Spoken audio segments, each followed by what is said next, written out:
क्रोध में असुर के प्रभाव। क्रोध में असुर के प्रभाव। Influence of the demon in anger. जिसे हम सब जानते हैं, नास्ति क्रोध समरिपु, नो फो विजिबल फो लाइक एंगर। क्रोध में आके हम कुछ भी सोच लेते हैं, कुछ भी कर देते हैं, कुछ भी मर जाते हैं, मिट जाते हैं, कुछ भी कर देते हैं। क्रोध क्रोध क्रोध, it is a vital element, instrument, प्राणिक यंत्र है।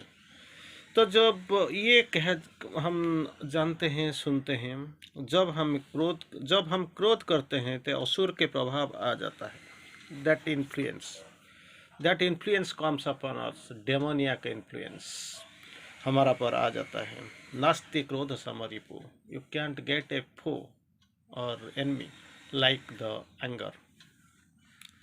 वो हमें स्वेच्छापूर्वक चलाता है, जैसे वो चाहता है वही चलता है। जैसे हम जानते हैं, हमारा कुछ उधर करने के लिए, सोचने के लिए, कुछ देखने के लिए हमारे पास कुछ नहीं रह जाता है। क्या होता है? स्वेच्छापूर्वक वो हमें चलाता है, हम उसके यंत्र हो जाते हैं। जैसे वो चलाएगा, जैसे हम जहाँ पे लेगा उसी पे हम चलते हैं और इसी का बस में आकर हम काम करते हैं। हमारा ज्ञान बिल्कुल अज्ञान हो जाता है, हम जान नहीं पाते हैं क्या करते हैं, कहाँ जाते हैं। हमारी अपनी इच्छा नहीं होता है, जो it is our nothing depends upon our personal will. हमारा कुछ भी नहीं है, इसका इच्छा में हम परिचालित होते हैं। जहाँ लेता है, जहाँ इच्छा करता है, जहाँ भी चलाता है हम चलाते हैं। सिर्फ एक यंत्रवत, लाइक एन इंस्ट्रूमेंट हम चलते रहते हैं। हमारा कुछ करने के लिए कुछ हमारा पास ज़्यादा रह नहीं जाता, तो सब उसके इच्छानुसार ही होता है। that's what we have again and again, बार बार वही बात हम जानते हैं। फिर भी क्या होता है कि इसको छोड़ नहीं पाते हैं। It is a vital imposition, प्राणिक व्यवस्था, उसमें इसका चपट में आकर हम फंस जाते हैं, लेकिन निकल नहीं पाते हैं। तो anger is harmful and wasteful force. माँ जी कहते हैं हार्मफुल, भयंकर, विपज्जनक, और वेस्टफुल, सब नष्टकारी, विनिष्टकारी शक्ति है। Harmful both to the person himself, जो इसको शुरू करता है, जिसमें वो निकलता है, both for himself and to the one for whom it is thrown. जिसके लिए जो क्रोध करता है, इसके लिए खराब है, हानिकारक और क्षतिकारक, विनिष्टकारी। और जिसी का पर वो प्रयोग किया जाता है, इसी के लिए की। So both are suffering. Like आपने सुना होगा नेपोलियन का continental system. Continental system is like a double edged sword, दो धार का खंडा। तो पहले जो चलाता है, इसका हाथ पांव कटता है, फिर जिसी के लिए वो बना हुआ है, जिसी को काटने के लिए आप तैयार होकर जाते हैं, वो तो कटेगा। So like this anger, it is a harmful and wasteful force, विध्वंसकारी, विनिष्टकारी और क्षयकारी ये शक्ति है। ये दोनों को क्षति पहुंचाता है, लेकिन हम जान नहीं पाते हैं, फिर भी हम छोड़ नहीं पाते हैं। जानते फिर भी कुछ ना कुछ करता है एंगर, वी कैंट कंट्रोल। तो क्या होता है? Opens door to the hostile forces, विरोधी शक्ति के लिए अपना दरवाजा उन्मीलन कर देता है, खोल देता है। जैसे ये खोलने से वो अंदर आ जाते हैं। क्रोध, इट इज ए मीडियम, इसका अंदर दे के आ जाते हैं। And if you are calling, ऐसे लगता है जैसे कि आप इसको कुछ ये इनविटेशन, मतलब इसको निमंत्रण दे के अपना घर को बुलाया है, वो आकर आराम से आ जाते हैं। इस लोगों का कोई पंगा नहीं है, इन लोगों का कोई सोचना नहीं है। तो कभी कभी हम लगते हैं सरप्राइजिंग वायलेंट अटैक। सरप्राइजिंग, आप किसको कुछ मतलब सरप्राइज कभी भी आ जाते हैं। It is a surprise for you, you have not expected, लेकिन वो आ जाता है। इसका कारण क्या है? The whole thing to be thrown out. Surprise, violent attack, anger को बोलते हैं। सरप्राइज किसी टाइम में आएगा, किसी रूप में आएगा, आपको परेशान कर देगा, बर्बाद कर देगा। तो क्या करना पड़ेगा आपके लिए? वही करना पड़ेगा। You have to be vigilant, खूब देखना पड़ेगा, विजिलेंट, सतर्क रहो। और एक बार इसको पहचान लो, कहाँ से आता है, क्या करता है, जाता है कहाँ। एक बार आपने पहचान लिया तो क्या होगा आपके लिए, टू बी थ्रोन आउट, फेंक दो भाई, इसको फेंक दो, रिजेक्ट, फेंक, नहीं मुझे नहीं चाहिए। And the consciousness has to recover, अपना जो चेतना है ना, इसका सामने आना चाहिए, इसको मुक्ति मिलनी चाहिए। And if it had not happen, इससे आपको कॉन्शियसनेस रिकवरी ऐसे होना चाहिए जैसे भी कुछ हुआ ही नहीं था, ऐसे ही। फिर ये जो आउटब्रस्ट, वायलेंट, भयंकर भयंकर जो इसका जो वित्पाद होता है, really the recurrence of old habit of nature, प्रकृति का पुराना अभ्यास है, old habit of the nature, इसका पुनरावृत्ति होता है। वो था कुछ देर के लिए वो सो गया था, लेकिन अभी क्या होता है, वो निकल आता है, बाहर आ जाता है।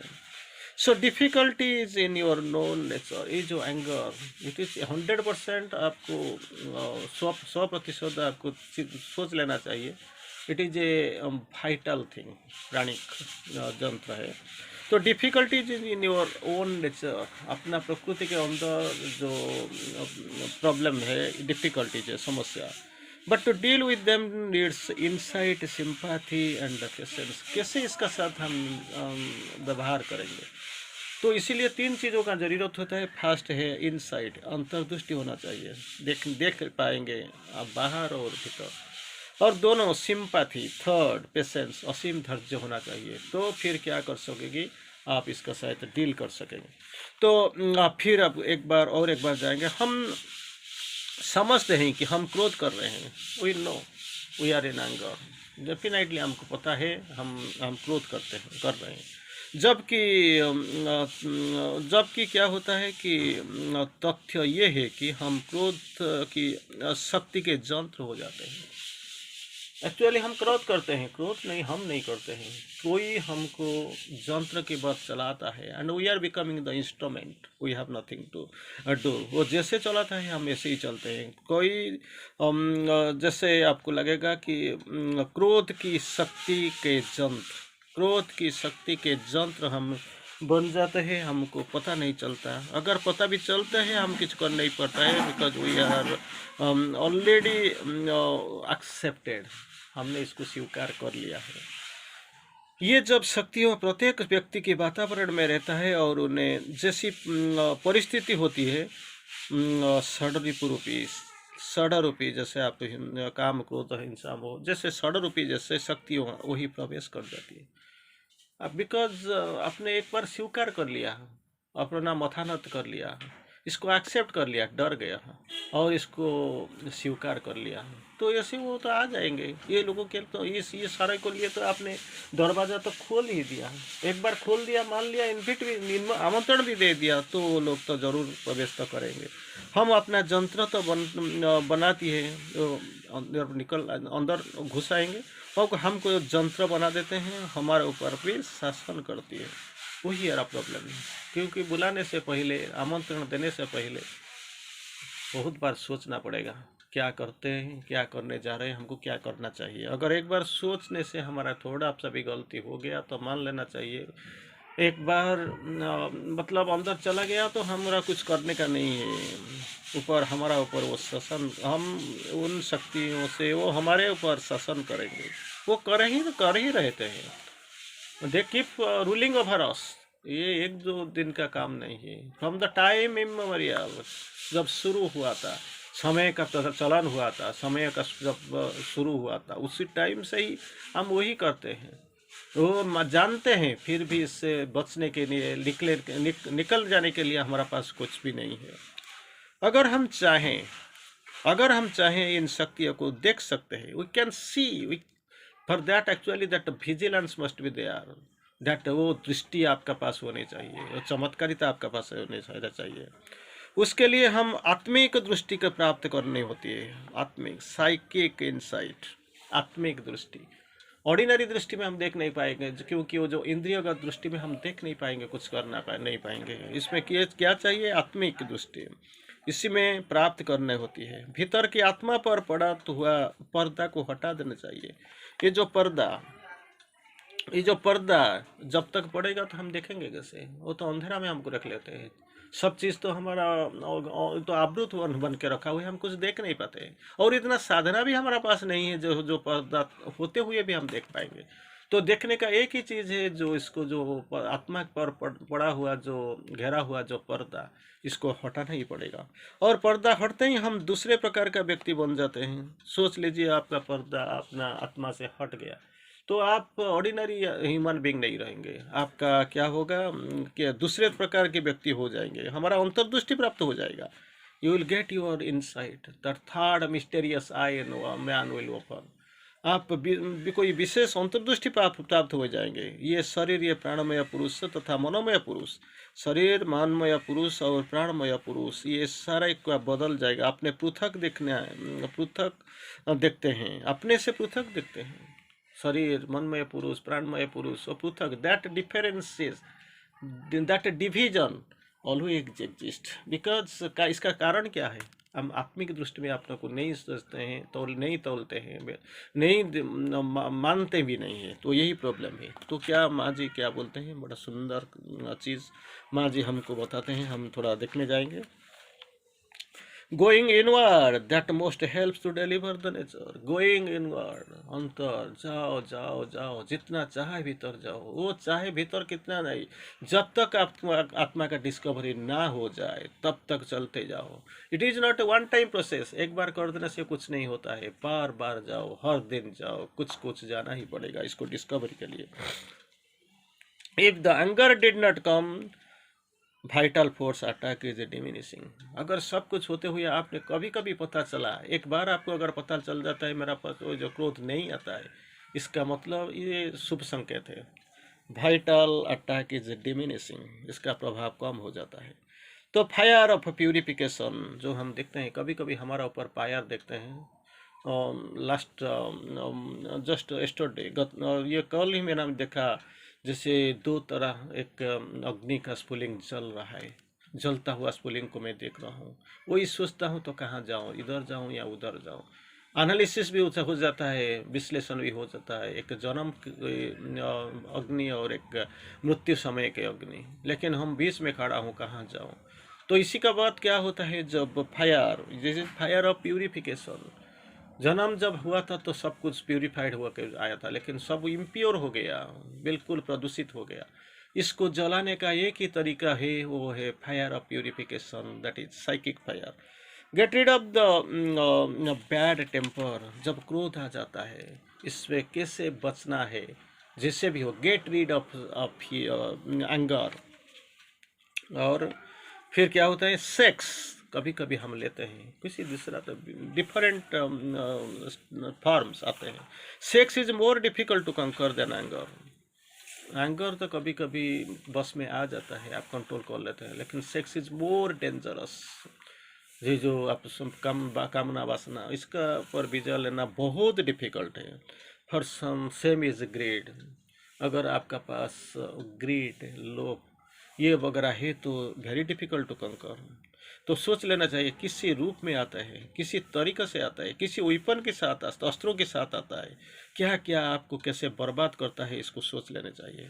कम from inside, from outside, all this anger and all they are coming from outside, vital in nature, प्राणी इग्नोरेंट यूनिवर्सल नेचर से वो आ रहा है, इग्नोरेंट यूनिवर्सल नेचर। तो इसका पर विजय हासिल करने का तरीका क्या है, the will is strong enough. अगर आपका संकल्प शक्ति बहुत ज़्यादा शक्ति है, ताकत है, anger can be held in check, control कर पाते हैं। तो साइकिल बिकम्स एंटायर अवेक। अगर आपका चैत्य पुरुष का जागरण हो गया तो क्या होगा, गवर्न्स द वाइटल, आपका जो वाइटल है ना, इसका प्रशासन शुरू कर देगा। तो इस एंगर कैन कम्प्लीटली डिसअपियर, वो चला जाएगा। तो एक ही चैत्य पुरुष का जागृति वही है, control. It is maybe ये हमारा, it is inside us, but thing is that चैतिक अभिवृद्धि, साइकिक जागरण, चैत्य जागरण चाहिए। तो दूसरा क्या है, inner detachment is the right thing. Detachment, not outward, बाहर का नहीं, बाहर का नहीं, अंदर का डिटैचमेंट आने चाहिए। तो फिर बोलते हैं क्या, मोस्ट क्या होता है, क्रुएल्टी एंड फॉल्सहुड। ये दोनों क्या होता है, सेपरेट, हमको वो भगवान से दूर रखता है, हमको दूर फेंक देते हैं। तो vital violence in speech and action, प्राणी की उत्तेजना और प्राणी का जो विप्लव, ये सब होता है राजसिक व्यापार और अनयोगिक, यौगिक नहीं है। One must master one self और control the speech and act. अपना पर आपको प्रभुत्व कर ले लेना चाहिए। You must be master of your self, you one self, and नियंत्रण करना है आपका क्रिया कार्य और वाक्य को, स्पीच एंड एक्ट। अब जब आते हैं तो क्या करना चाहिए, डोंट एक्सेप्ट, कभी don't accept, never pay any attention, to reject all suggestions of the uncontrol desire and anger. जो अनकंट्रोल्ड, इसको कंट्रोल नहीं कर पाते हैं, सजेशंस इसका जो आता है इसको फेंक दो।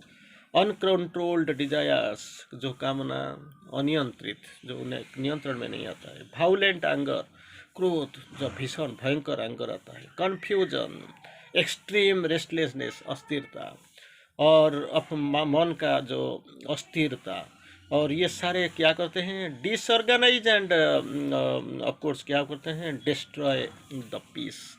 तो हमको क्या करना चाहिए, वही जो करना है, चैत्य पुरुष का सहारा लेना चाहिए। चैत्य जीवन यापन करने के लिए हम तैयार हो जाने चाहिए। चैत्य अग्नि को प्रज्वलन कर देने चाहिए, चैत्य के आविष्कार कर लेने चाहिए। फिर क्या होता है कि अगर चैत्य का हो गया तो मनोमय प्राणमय पुरुष और शरीर का अस्तित्व ही हम पृथक नहीं देखते हैं।